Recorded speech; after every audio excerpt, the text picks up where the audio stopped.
Hello and welcome to this very hopefully quick video about my little life right now. I'm in a new house. It's been 3 years since I started at BA.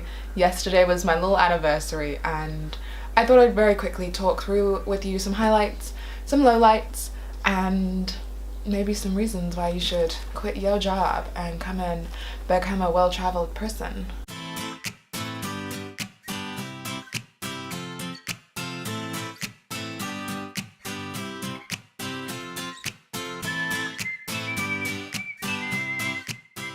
Ew.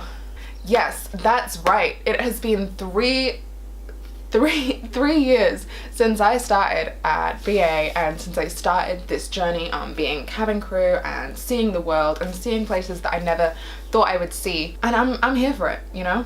I am. 3 years ago, in January, I applied on a whim to British Airways and I never thought I would get in, but 2 weeks later, there I was, heading down to London with my dad to go to an assessment day, and I didn't think I'd make it to the afternoon, let alone to the training, which I did, obviously. Here I am. Made it through the afternoon. I thought, yeah, I screwed that up, it's not gonna happen for me. And then 3 months later, there I was, starting my training, walking into like the BA headquarters, like a little nervous wreck and a very like mousy, shy person, I think, because I didn't know anyone, and that's what I'm like when I don't know anybody. 3 years on, and I'm now this person. I would say it has changed me a lot. It's kind of turned me into an adult, I'm very sure of who I am and who my friends should be and like the kind of people that I like and dislike hanging out with, because we fly with so many people and I think we become such good judges of character. This job has just given me so many skills. I can fight fires, I deliver babies, not that I've ever had to, but I can if I wanted to. I can serve you your dinner in economy or in first. Wow, we're going off topic here. So, 3 years. Initially, I told myself, okay, well, I'll be there for like 1 year at least. I'll do my annual exams, and then I probably won't make it to my second annual exams. That's my time to like quit and go and do what I really trained to do, which was drama and like acting and blah. That didn't happen. I got to my second annual exams and I thought, well, I've done my second. I probably won't make it to my third. I'm hoping that I'll like have saved enough money and I'll meet some people in London. Like I'm gonna get my headshots done. I'm gonna get like this done. Didn't happen because I was so busy traveling and then sleeping and then traveling again that here I am doing my third annual exams. Like, yeah, well, I'm gonna do my fourth. And if I'm gonna do my fourth, I may as well do my fifth. Once you've done 5 years, you get like a free flight, you just pay the taxes. So I may as well stay for that, you know what I mean? And then maybe I'll think about going. But the problem is with that, after 5 years, you get one every year. So like when does it end, basically? And that is how so many people have been at that company for 30 plus years. And I can see it happening. But that's not the plan, people, it's not. But right here in front of me, I have 3 years worth of traveling, and this is a travel journal that my auntie got for me right before I left to come and move to London.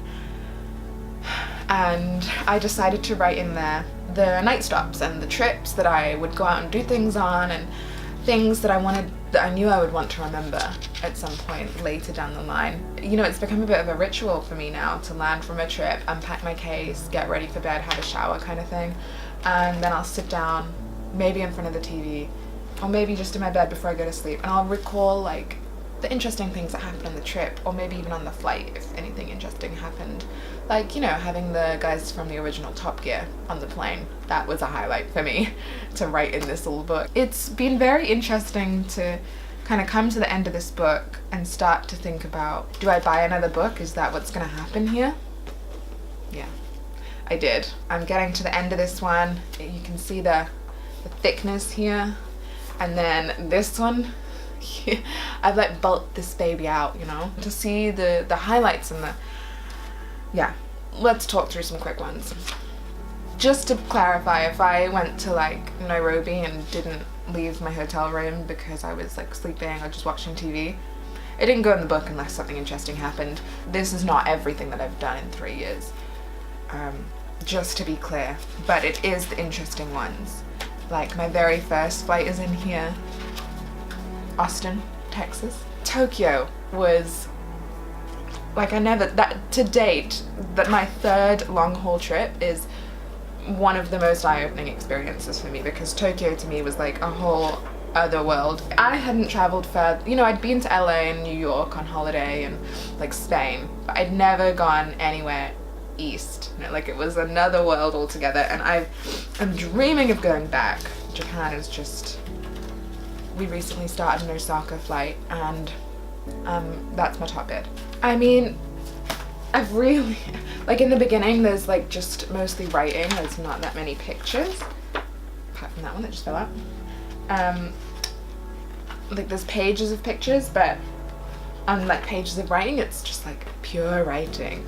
And then as we go further in, like maybe a year in, I'm really starting to like put pictures with all of the pages. So there's like writing, and then there's like hundreds of pictures that I have to like lift if I want to actually read what's going on. Like I'm living for it. I took my mom to Vegas, that's in here. I went to Havana with my bestie, and that's in here. That was with Air Canada, so that was like a different experience. I don't know what I'm sitting down in front of this camera to tell you, but I've had so many of my friends say, Cassie, I want to go and do this, and it has been one of the best experiences of my entire life. I have seen the pyramids, the Great Wall, just like some of my fave pages, like my Denver road trip with my gal pals. Yeah, those are some real highlights for me. Being able to do trips like Vegas and Vancouver and Toronto, Boston. Hopefully this year I'm gonna get like a Singapore, Sydney with a couple of my friends. Being able to go to all these places with people that I trained with or people that I have become friends with via work, and seeing these people outside of work, just making these like, it doesn't happen very often. You don't fly with people and think, I'm gonna meet you outside of work. Doesn't happen. It's happened to me maybe twice. Not people I trained with, but people that I have flown with and then gone out for drinks with, or then met in London, like twice, literally twice. Maybe it happens more for other people, but I don't know. From what I hear from crew, like most people aren't really that interested in spending their time outside work with other people from work, because you end up just talking shop. Seeing the world like this has really opened my eyes to a lot of things. I wore an abaya in Muscat at the Grand Mosque, and that was really stunning for me to be able to experience that, because I wouldn't have experienced that outside of this job. I don't think that's not somewhere that I would have chosen to go, and it was really a liberating experience for me, as well as visiting China and Japan and like Thailand and seeing all these different cultures. And I was in Thailand just not long after their king had died. It was really humbling, I think, because so many people went to pay their respects. I guess it kind of resonated with me in that, what if our queen died? And I would probably still have to work that day, because I have to work everything, Christmas included. That's a low light. Let's quickly talk about some lowlights. Working Christmas this year was really sad for me. I was on standby on Christmas Eve, and I got given a Lagos on Christmas Day, which was fine because it was a morning flight, which meant I could be at work during the day and kind of not think about my family.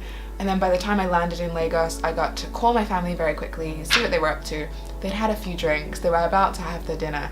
Everybody was very merry, and it was very nice to see everybody in a little video chat. I'd been okay until I saw them. I think a lot of the crew were feeling the same, because we went down for drinks and we kind of had to just talk about anything else. Like we were non-stop just talking so that we could not think about our families at home and what our regular plans would be. Other lowlights for me are getting like ill down route. I didn't realize it, but being at home just makes you feel infinitely better already. Despite the fact you might still feel ill, you feel slightly better because you're at home and you're in space and you can kind of wallow and get better quickly.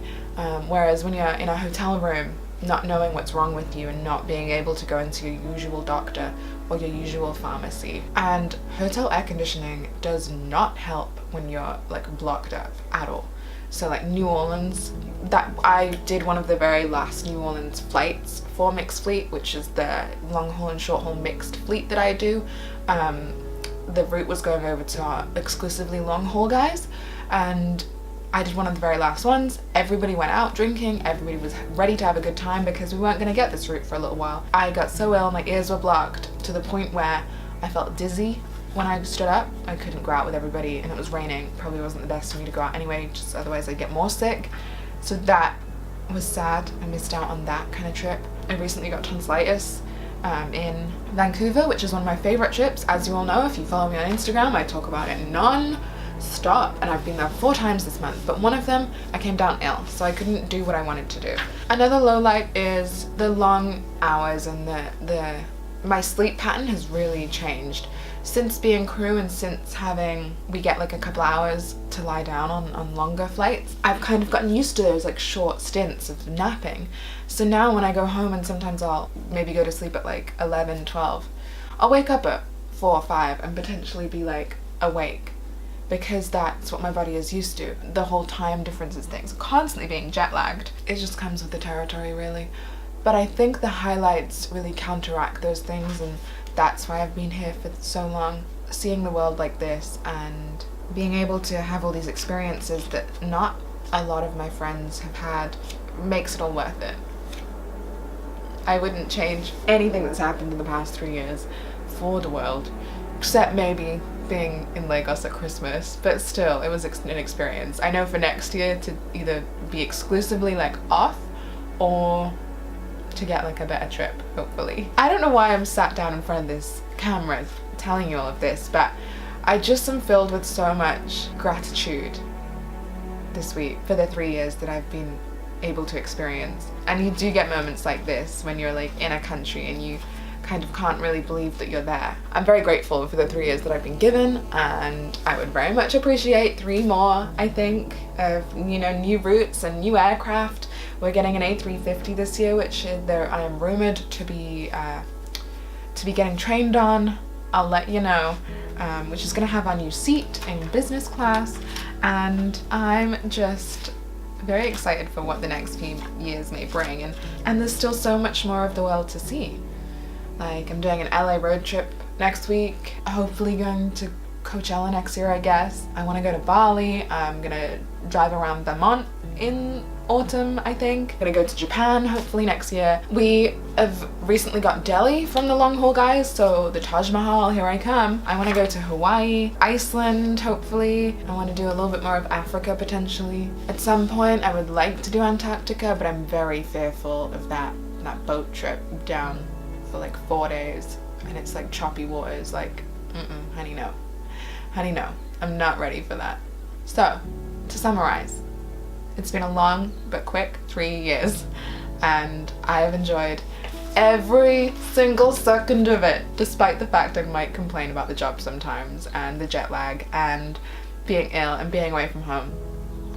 I still have loved every second, and I wouldn't change anything. And I love the people that I've met, for the most part, and the friends that I've made, and the feeling of walking into a briefing room and seeing your friends that you've flown with before, and having to take a minute to be like, hold on, where did we go together? I know it was a 777, or I know it was short haul, or maybe it was the 74, I don't know. If anyone's thinking about becoming cabin crew, I cannot recommend it enough, because I've learnt so many things about people and places and humans in general, and how to do different things that I never thought I would do, and living away from home, which I already did at uni, but living away from home again as more of an adult who's not in school and has responsibilities like bills and rent and actual things. A lot of people that I've flown with have quit more qualified or more high-paying jobs to come and do this because they want the experience of seeing the world. I trained with a girl who used to be like a cancer biologist. A girl on my team is trained in zoology and marine biology. It's not just a job for people who have no qualifications or they're not sure what they want to do. It is a job for people who have a desire to see the world, and you're gonna have a good time while you do it if you come and join me. I might do a video soon on the assessment day and the questions and how to prepare yourself, but if you go for it before then, just be yourself and you'll learn everything on the job. You don't need to know anything beforehand. You don't need to do any special kind of qualification. I didn't. I just did a drama degree and showed them that I was a kind, helpful human in my interview, and I guess it worked. I'm gonna go because I'm not sure what else I have to say, but I'm very glad that you watched this, and I'm very glad that I sat down in front of this and started my day off like this. I'll speak to you soon, and until then, keep watching my quick travel videos and my really quick travel videos on Instagram. I guess I'll talk to you later. Okay. From me and my journal, and from me and my new journal, bye.